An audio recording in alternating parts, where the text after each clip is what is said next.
Hi hello good morning. എല്ലാവർക്കും സുഖമല്ലേ? ഞാൻ ഇന്നലത്തെ ഞായറാഴ്ച വിശേഷമായിട്ടാണ് വന്നിട്ടുള്ളത്. രാവിലെ ഒരു ചിക്കൻ കറി അങ്ങ് ഉണ്ടാക്കാമെന്ന് കരുതി. അതിലേക്ക് വേണ്ടി പാനൊക്കെ അടുപ്പിൽ വെച്ച് വെളിച്ചെണ്ണയൊക്കെ ഒഴിച്ച് ചെറിയ ഉള്ളി ഇട്ടു. അത് കഴിഞ്ഞ് ഞാൻ സവാള ഇടുന്നു. സവാള ഒന്ന് വാടി വന്നപ്പോഴേക്കും അതിലേക്ക് കുറച്ച് ഉപ്പൊന്നിട്ട് കൊടുത്തു. അത് കഴിഞ്ഞ് അതിലേക്ക് കുറച്ച് കറിവേപ്പില ഒന്നിട്ട് കൊടുത്തു.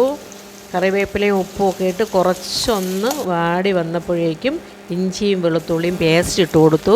അത് കഴിഞ്ഞ് തക്കാളി ഇട്ടു, പച്ചമുളക് ഇട്ടു.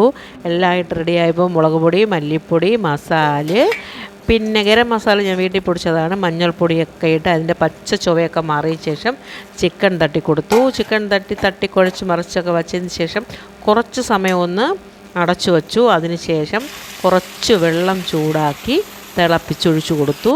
അങ്ങനെ അതിനെല്ലാം റെഡിയാക്കി വെച്ച ശേഷം ഒരു ബിരിയാണിക്ക് വേണ്ടി ഈ കപ്പിന് 2 കപ്പ് അരിയും ആണ് എടുത്തിട്ടുള്ളത്. അതിന് 4 കപ്പ് വെള്ളം, പിന്നെ കുറച്ച് പട്ടയൊക്കെ ഇട്ട് മഞ്ഞൾപ്പൊടിയൊക്കെ ഇട്ട് വെള്ളം ഒന്ന് തിളപ്പിക്കാൻ വേണ്ടി വച്ചു.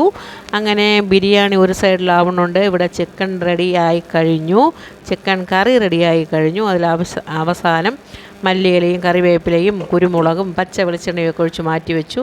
അങ്ങനെ ബിരിയാണിയുടെ ചോറെല്ലാം ഏകദേശം റെഡിയായി കഴിഞ്ഞു. അങ്ങനെ അതൊക്കെ റെഡിയാക്കിയപ്പോഴേക്കും ഞാനൊരു ചിക്കൻ ഫ്രൈ ഉണ്ടാക്കാമെന്ന് വിചാരിച്ചു. ഫ്രൈക്ക് വേണ്ടി അതിലും പേസ്റ്റുകളൊക്കെ ഇട്ടു. വെളുത്തുള്ളി, ഇഞ്ചി, മുളക് പൊടി, ഗരം മസാല, മഞ്ഞൾ എല്ലാം ഇട്ടൊക്കെ റെഡിയാക്കി വച്ചു. പിന്നെ ചിക്കൻ എല്ലാം റെഡിയാക്കി അങ്ങോട്ട് വച്ചതിന് ശേഷം ബിരിയാണിയൊക്കെ വേറൊരു പാനിലോട്ട് ചെറുതായിട്ടൊന്ന് ദമ്മിടാമെന്ന് കരുതി അതൊക്കെ റെഡിയാക്കി. അങ്ങനെ ബിരിയാണി ഓക്കെയായി. അടുത്ത് ചിക്കൻ നമുക്കൊന്ന് ഫ്രൈ ചെയ്തെടുക്കാം.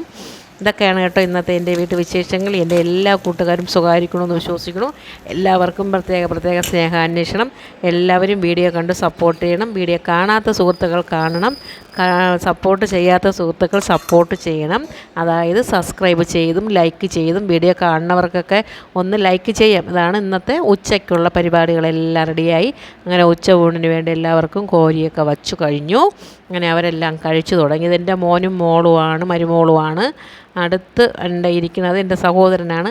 അവന് വേണ്ടിയാണ് ഞാൻ കല്യാണം ആലോചിച്ചിട്ടുണ്ടായിരുന്നത്. നിങ്ങൾക്ക് ആ നാട്ടിൽ എവിടെയെങ്കിലും ഒരു പെണ്ണുണ്ടെങ്കിൽ 40 വയസ്സിനും 45 വയസ്സിനിടയിൽ പ്രായമുള്ള ഏതെങ്കിലും രണ്ടാം വിവാഹമായാലും കുഴപ്പമില്ല. ഇവന് വേണ്ടിയാണ് ഞാൻ ആലോചിക്കുന്നത്. ഇവ വേറെ കല്യാണം കഴിച്ചിട്ടില്ല. നിങ്ങളെല്ലാവരും ഒന്ന് നോക്കണം. എല്ലാവർക്കും ഗുഡ് മോർണിംഗ്.